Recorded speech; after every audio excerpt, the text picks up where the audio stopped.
So for this is a skirt pattern already made. So it's for a person with a length 31 inches. So I went ahead to add, this is 31 inches, that's the length. So I went ahead to add extra 2 inches, making it 33 inches. Making it 33 inches for me to be able to fold. That's for the helmet to make it look clean. So this is it. So the main length is actually, this is the main length, 31 inches. 31 inches already, and so I'm able to fold from here.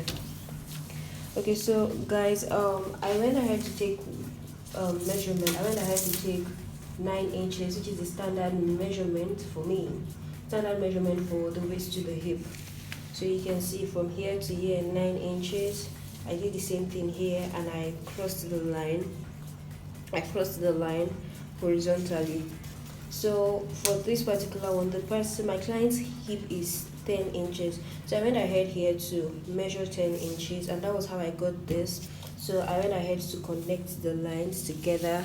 And for the hem, because I want it shapy, I took away 2 inches from the hip. The hip is 10 inches. Taking away 2 inches, it's that's 8 inches. So this is it, and this is how I got this measurement. So I went ahead to add 1.5 inch for sewing allowance. So this is it.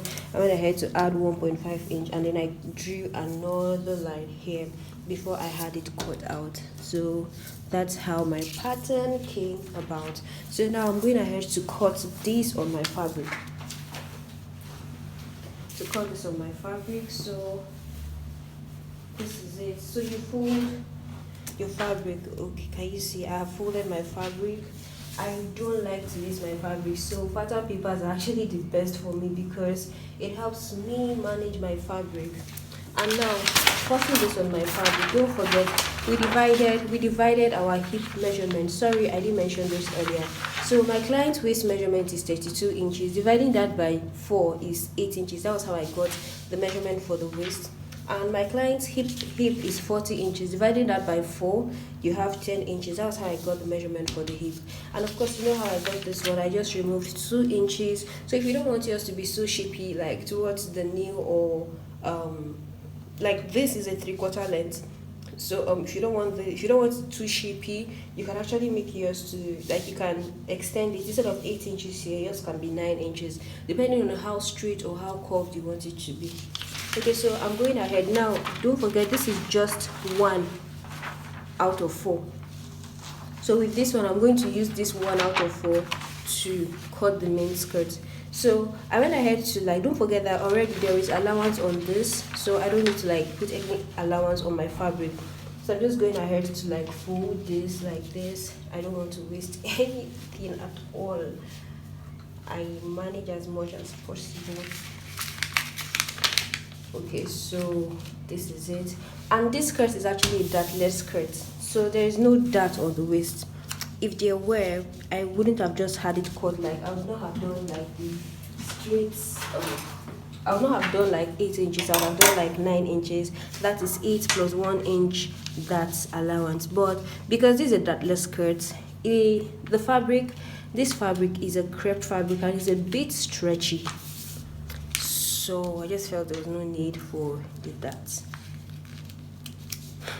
Okay, so I'm going ahead to just do this on my fabric. That look like this is okay. So just go down a bit.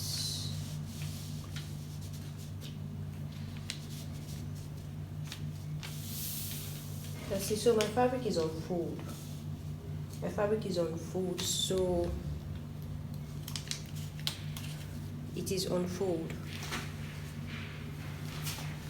So guys, I went ahead to cut it out. So I used this one to cut this. So this is the front. This particular one is the front. Okay, so you can see there is nothing in the middle, and I just notched it.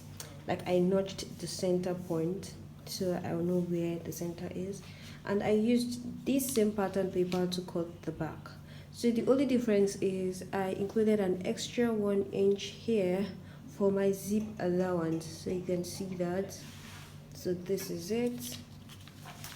So once you're done with this, we can now go ahead to stitch. Okay, so you see our skirt is ready, just as simple as anything you can think of.